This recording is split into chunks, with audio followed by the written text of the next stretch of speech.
నేర్చుకుందాం. డచ్ అయిపోయింది, ఇంగ్లీష్ అయిపోయి, పోర్చుగీస్ అయిపోయింది, ఇంగ్లీష్ అయిపోయింది. ఇప్పుడు వచ్చేసి ఫ్రెంచ్.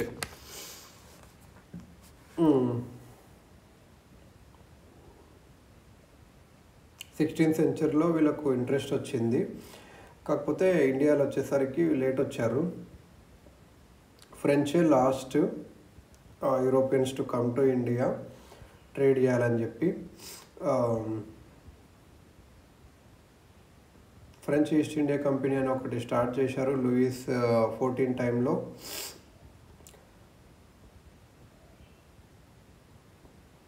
ఫ్రెంచ్ వీళ్ళు 50 year మొనోపోలీకి వీళ్ళు ఒక పర్మిషన్ తీసుకున్నారు, ఇండియా ఓషన్ పర్మిషన్.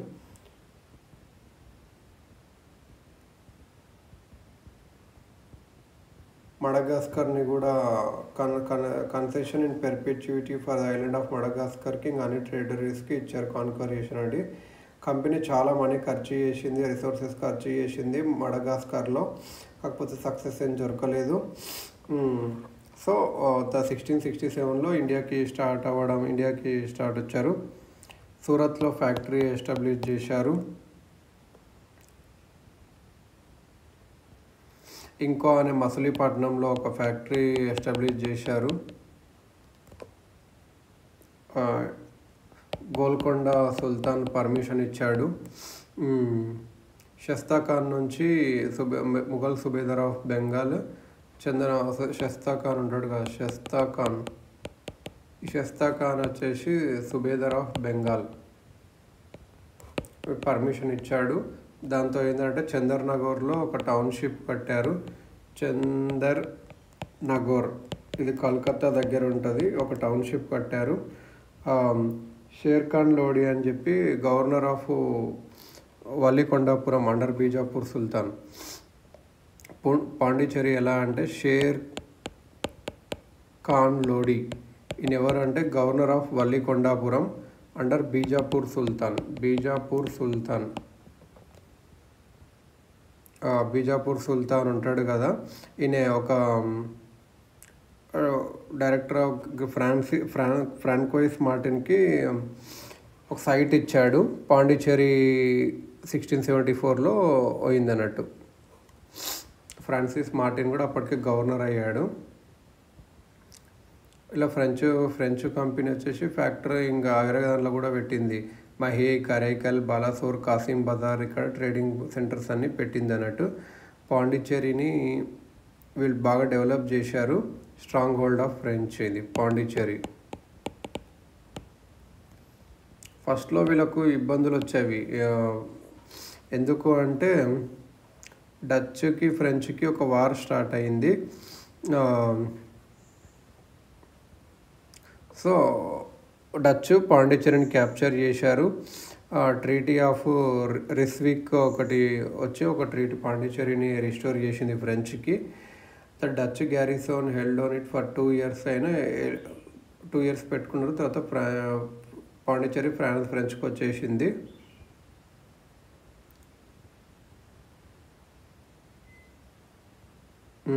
సో మళ్ళీ పాండిచ్చేరి ఫేమస్ అయ్యింది.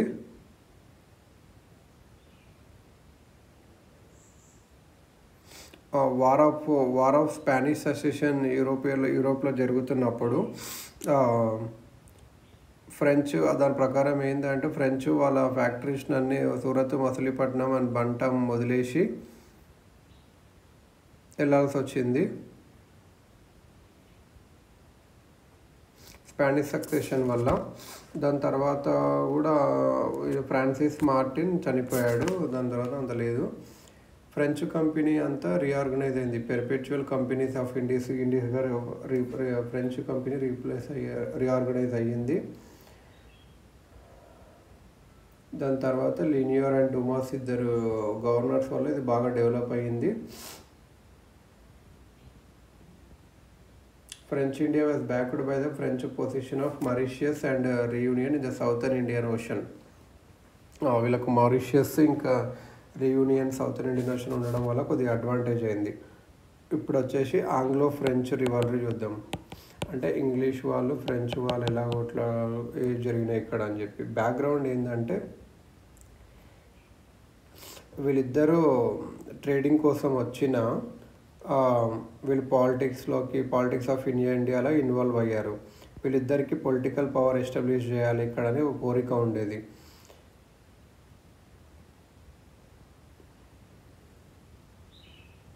వాళ్ళకి అసలు ఇంగ్లాండ్లో ఫ్రాన్స్లో కూడా వాళ్ళు కొట్లాడుకునే వాళ్ళు, అక్కడదే ఇక్కడ వచ్చేసింది అన్నట్టు. ఇది ఎప్పుడు ఇంగ్లాండ్ వాళ్ళు అక్కడ యూరోప్లో ఇంగ్లాండ్ ఇంకా ఫ్రెంచ్ వాళ్ళు ఎప్పుడు కొట్లాడుకుంటారంటే ఆస్ట్రియన్ వార్ ఆఫ్ సక్సెషన్లో వీళ్ళ స్టార్ట్ అయింది. ఆస్ట్రియన్ వార్ ఆఫ్ సక్సెషన్లో వీళ్ళ స్టార్ట్ అయింది. 7 years వార్ తర్వాత కొద్దిగా ఎండ్ అయింది, అది పీస్ వచ్చింది కొద్దిగా. ఇండియాలో మాత్రం 3 కర్ణాటిక్ వార్స్ లాగా ఇది జరిగింది.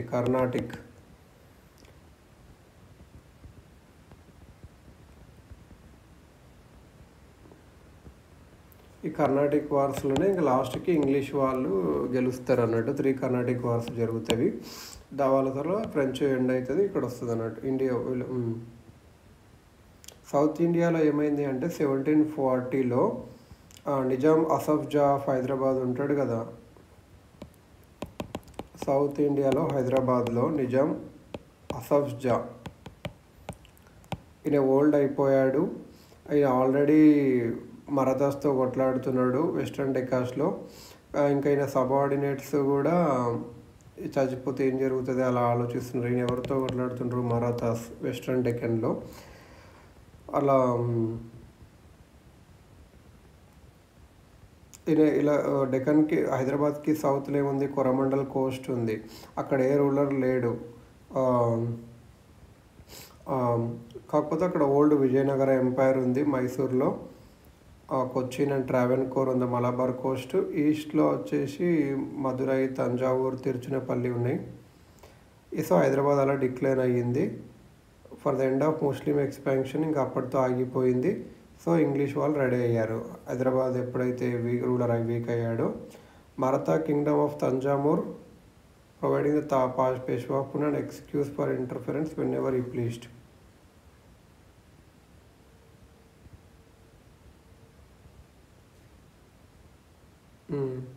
So first Carnatic war start అయింది. ఫస్ట్ కర్ణాటిక్ వార్ 1746, 2 years జరిగింది. కర్ణాటక అనే నేమ్ ఇచ్చింది యూరోపియన్స్ కొరమండల్ కోస్ట్కి, దానికి సంబంధించి ఇంటర్లాండ్కి.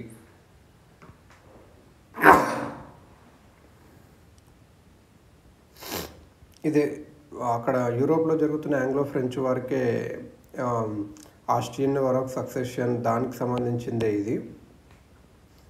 దీనివల్ల ఏమైంది అంటే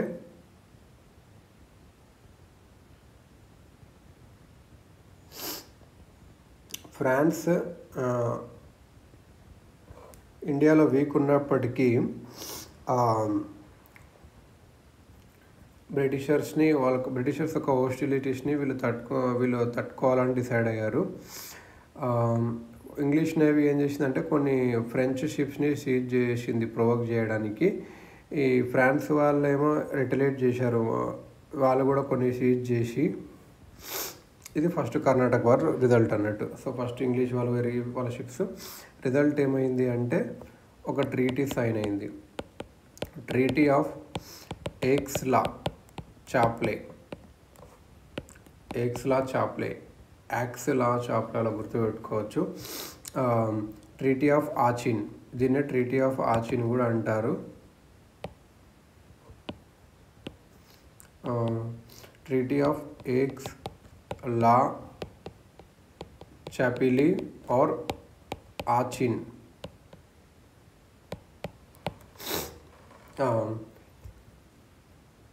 ఈ ఆస్ట్రియన్ వార్ ఆఫ్ సక్సెషన్ కన్క్లూజన్కి వచ్చింది. ఈ ప్రకారం మద్రాసు ఇంగ్లీష్కి బ్యాక్ ఇచ్చేశారు. ఫ్రెంచ్ వాళ్ళ టెరిటరీస్ వాళ్ళకి వచ్చాయి, నార్త్ అమెరికాలో ఉండేటివి. So Madras to English, north అమెరికాలో ఉన్న టెరిటరీస్ ఫ్రెంచ్ వాళ్ళకి వచ్చాయి. ఓకే. ఫస్ట్ కర్ణాటిక్ వార్ అసలు ఏదంటే బ్యాటిల్ ఆఫ్ సెయింట్ థోమ్ అని ఉంటుంది ఫ్రెంచ్ ఫోర్సెస్కి. బ్యాటిల్ ఆఫ్ సెయింట్ థోమ్ మద్రాస్లో జరుగుతుంది. ఫ్రెంచ్ ఫోర్సెస్కి ఇంకా forces of Anwaruddin Nawab of Carnatic Anwaruddin Carnatic నవాబీనే. వీళ్ళకి ఇంగ్లీషు హెల్ప్ చేశారు.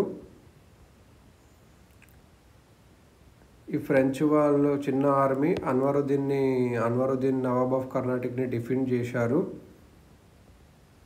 On the banks of river Adyar.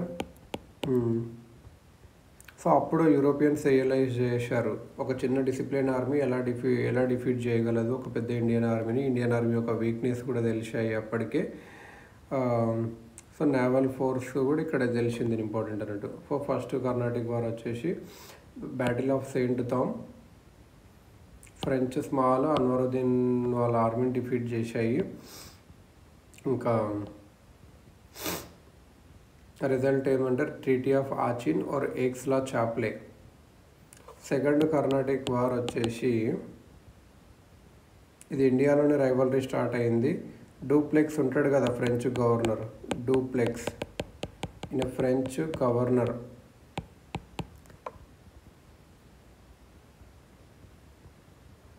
ఈయన ఫస్ట్ కర్ణాటిక్ వల్ల విన్ చేశాడు. ఈయన లోకల్ పాలిటిక్స్లో ఇన్వాల్వ్ అవ్వడం స్టార్ట్ చేశాడు. ఇమ్మీడియట్ కాజ్ ఏమైంది అంటే నిజాం ఉల్ ముల్క్ చనిపోయాడు. నిజాం ఉల్ ముల్క్ డెడ్. అప్పుడు ఏమైంది అంటే ఇంకొకటి చందా సాహిబ్ ఒక రిలీజ్ జరిగింది. చందా సాహిబ్ ఈయన రిలీజ్ జరిగింది. ఎవరు ఈయన son of Dost Ali Nawab of Carnatic released. Dost Ali Nawab of Carnatic son in law by the Marathas release చేశారు ఈయనని, చందా సాహిబ్ని. రిలీజ్ చేస్తే ఈ నాసిర్ జంగ్ ఉంటాడు కదా సన్ ఆఫ్ నిజాం ఉల్ ముల్క్ చనిపోతే నాసిర్ జంగ్ నేను ఆక్యుపై చేసుకోవాలి ఈ థ్రోన్ అని అనుకుంటాడు. మరి అపోజ్ చేసింది ఎవరు? Muzaffar Jung grandson oppose చేశాడు అన్నట్టు. నాకు ఈ థ్రోన్ కావాలి అట్లా అని చెప్పి అంటాడు అన్నట్టు. మొఘల్ ఎంపరర్ ఇతన్ని గవర్నర్గా చేశాడు హైదరాబాద్కి అని చెప్పి. ఇంకా కర్ణాటకలో ఏమేమి జరిగింది? అన్వరుద్దీన్ ఖాన్ని నవాబ్ అపాయింట్ చేయడం వల్ల చందా సాహిబ్కి నచ్చలేదు. చందా సాహిబ్ అన్వరుద్దీన్ ఖాన్ని గవర్నర్గా చేయడం చందా సాహిబ్కి నచ్చలేదు. చందా సాహిబ్ అప్పుడే రిలీజ్ అయ్యాడు జైలు నుంచి. Chanda Sahib first, Nasir Jung, Muzaffar Jung very important. Chanda Sahib కర్ణాటకలో, ముజఫర్ జంగ్, నాసిర్ జంగ్. ఇది ఫ్రెంచ్ ఎవరు సపోర్ట్ చేశారంటే ముజఫర్ జంగ్ని, చందా సాహిబ్ని సపోర్ట్ చేశారు డెక్కన్లో కర్ణాటకలో. ఇంగ్లీష్ వచ్చేసి నాసిర్ జంగ్ ఇంకా అన్వరుద్దీన్ని సపోర్ట్ చేశారు. ఇట్లా ముజఫర్ జంగ్ ఇంకా చందా సాహిబ్ ఫ్రెంచ్. ముజఫర్ జంగ్, చందా సాహిబ్ ఇంకా ఫ్రెంచ్. వీళ్ళు ముగ్గురు వచ్చేసి అన్వరుద్దీన్ని చంపేశారు బ్యాటిల్ ఆఫ్ అంబర్ దగ్గర. ముజఫర్ జంగ్ సుబేదార్ ఆఫ్ డెక్కన్ అయ్యాడు. వీళ్ళు అన్వరుద్దీన్ని చంపేశారు.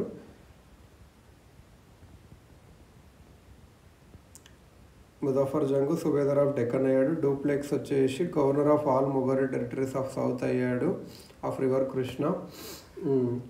ఫ్రెంచ్ ఆర్మీ హైదరాబాద్లో స్టే అయింది. French Pondicherry and some areas of Orissa coast were ceded to French.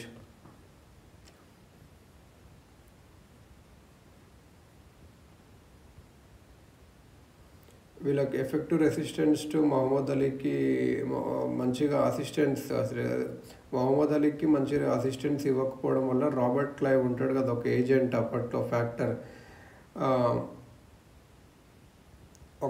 ఏమేం చేశాడంటే diversionary attack on governor of Madras attack చేయాలనుకున్నాడు. ఆర్కోట్లో సడన్ రైడ్ చేశాడు క్యాపిటల్ ఆఫ్ కర్ణాటక. అప్పుడు ఏంటంటే తిరుచునిపల్లిలో ఉండరు. సో ఇక్కడ ఏం చేస్తాడు అంటే రాబర్ట్ క్లైవ్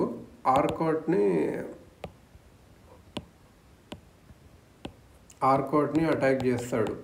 ఆర్కోట్ని అటాక్ చేసినప్పుడు ఇది అందరు ఇక్కడ ఉంటారు, తిరుచునేపల్లిలో ఉండదు. తిరుచునేపల్లిలో ఫోర్స్ ఉండదు. తిరుచునేపల్లికి ఎందుకంటే ఆయన మహమ్మద్ అలీకి హెల్ప్ చేయాలని చూస్తాడు అన్నట్టు.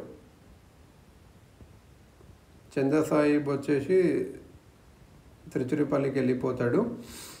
200 మెన్తోనే రాబర్ట్ క్లైవ్ ఆర్కోట్ని అటాక్ చేశాడు. ఆర్కోట్ని అటాక్ చేసి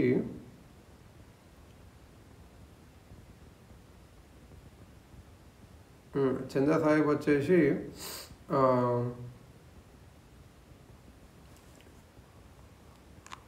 తిరుచునేపల్లికి వెళ్ళాడు, కాకపోతే అక్కడ ఫెయిల్ అయ్యాడు.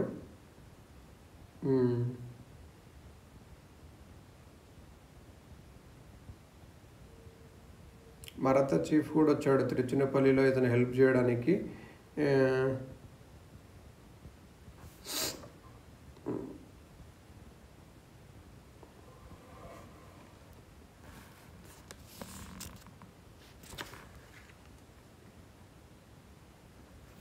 రిజల్ట్ ఏమైంది అంటే ఈ ఫ్రెంచ్ అథారిటీస్కి చాలా లాస్ అయ్యింది డూప్లెక్స్ పాలసీ వల్ల.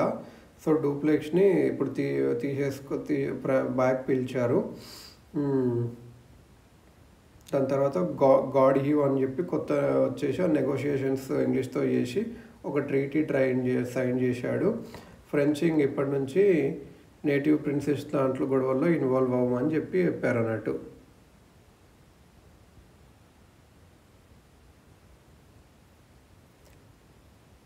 అక్కడ ఇంకోటి ఏంటంటే serious repercussions in America prompted the French to suspend hostilities in India.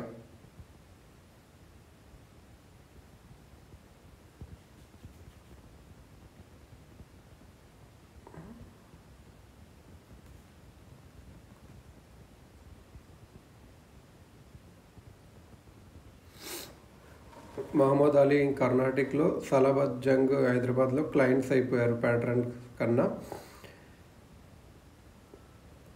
ఇప్పుడు ఇంకా ఎట్లా మారింది అంటే ఇండియన్ అథారిటీ అనేది మొత్తం యూరోపియన్ సపోర్ట్తోనే డిపెండ్ అయింది. అంటే ఇండియాలో ఏదైనా యూరోపియన్ అలా డిపెండ్ అయింది. థర్డ్ కర్ణాటక వారు. ఇది కూడా బ్యాక్గ్రౌండ్ వచ్చేసి Austria wanted to recover సెలీషియా.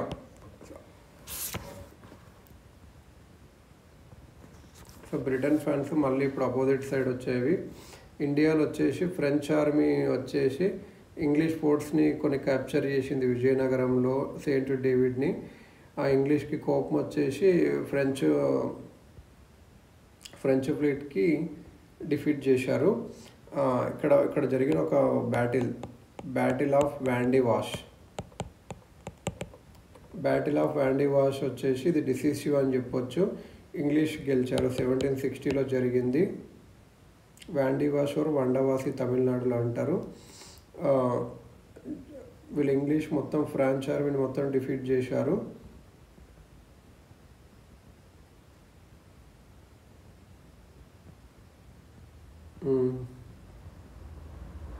Result ఏమైందంటే థర్డ్ కర్ణాటక వార్ వచ్చేసి ఇది డిసిసివ్ అయింది. ట్రీటీ ఆఫ్ ప్యారిస్ వల్ల ఫ్రెంచ్కి వాళ్ళ ఫ్యాక్టరీస్ వచ్చిన 1763లో వాళ్ళ పొలిటికల్ ఇన్ఫ్లుయెన్స్ తగ్గిపోయింది. ఫ్రెంచ్ ఇంకా పోర్చుగీస్ లాగా డచ్ లాగా చిన్న చిన్న టెరిటరీస్లో ఉన్నారు అన్నట్టు. సో ఇంగ్లీష్ ఇప్పుడు సుపీరియర్ అయిపోయారు. డచ్ ఆల్రెడీ అందరూ అయిపోయారు కాబట్టి. ఇంకా బ్యాటిల్ ఆఫ్ ప్లాసీ 1757లో జరిగింది. ఇదే డిసిసివ్ ఈవెంట్ బ్రిటిష్ రూల్ని స్టార్ట్ అవ్వడానికి.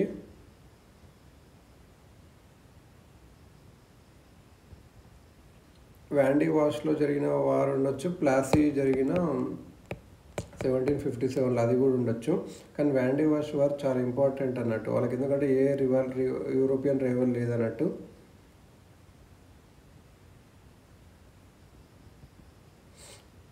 బ్యాటిల్ ఆఫ్ వ్యాండీ వాష్లో నేటివ్స్ రెండు సైడ్లో ఉన్నారు అన్నట్టు. ఇంగ్లీష్ సక్సెస్కి ఫ్రెంచ్ ఫెయిల్యూర్కి ఏది అంటే చాలా రీజన్స్ ఉన్నాయి. ఇంగ్లీష్ నేవీ సుపీరియర్గా ఉంది. ఇంగ్లీష్ కంపెనీ అనేది ఒకటి ప్రైవేట్ ఎంటర్ప్రైజ్. సో వాళ్ళకి ఇంట్రెస్ట్ ఉంటుంది. ఆ ఫ్రెంచ్ మాత్రమే అది స్టేట్ కన్సర్న్. సో ఇక్కడ గవర్నమెంట్ పాలసీసే ఉంటాయి, అవి స్లో ఉంటాయి. ఇంగ్లీష్కి కలకత్తా, బొంబాయి, మద్రాస్కి ఈ మంచి ప్లేసెస్ ఉండేది. ఫ్రెంచ్కి మాత్రం పాండిచ్చేరి ఉంది. బ్రిటిష్ ఎప్పుడు వాళ్ళ కమర్షియల్ ఇంట్రెస్ట్ని కానీ ఇంపీరియలిస్టిక్ ఇంట్రెస్ట్ని కానీ తగ్గలేదు. సో వాళ్ళకి ఎప్పుడు డబ్బులు ఉండేది, అలా ఇంకా వార్ చేయడానికి ఆర్మీ ఉండేది అని చెప్పచ్చు. ఫ్రెంచ్ ఇంగ్లీష్ నేవీ కూడా అప్పటికే సుపీరియర్ అయిపోయింది అలా అన్నట్టు. వీళ్ళ ట్రేడింగ్ కంపెనీ ఒక స్ట్రక్చర్ బాగుండేది, నావల్ సుపీరియారిటీ ఉండేది, industrial revolution, military skill and discipline ఉండేది, రిలీజన్ జీల్ కూడా వీళ్ళకి బాగుండేది. బ్రిటిష్లో మంచి స్టేబుల్ గవర్నమెంట్ ఉండేది, డెప్ట్ మార్కెట్ని వాడారు. దీని తర్వాత వచ్చేసింది ఎవరు అంటే డేన్స్ అనే డానిష్ ఈస్ట్ ఇండియా కంపెనీ వచ్చేసింది. వీళ్ళు ట్రాన్క్యూబార్లో కంపెనీ ఎస్టాబ్లిష్ చేశారు, తంజావూరు దగ్గర. ఎక్కువ వీళ్ళ కోల్కత్తా దగ్గర ఒక చిన్న ప్లేస్ దగ్గర వెళ్ళారు. డానిష్ ఫ్యాక్టరీస్ అనేవి అంత ఇంపార్టెంట్ ఏం కాదు, ఇవన్నీ బ్రిటిష్ గవర్నమెంట్కి 1845లో అమ్మారు. వీళ్ళు మిషనరీ యాక్టివిటీస్ కొద్దిగా ఫేమస్ అన్నట్టు డానిష్ వాళ్ళు మిషనరీ.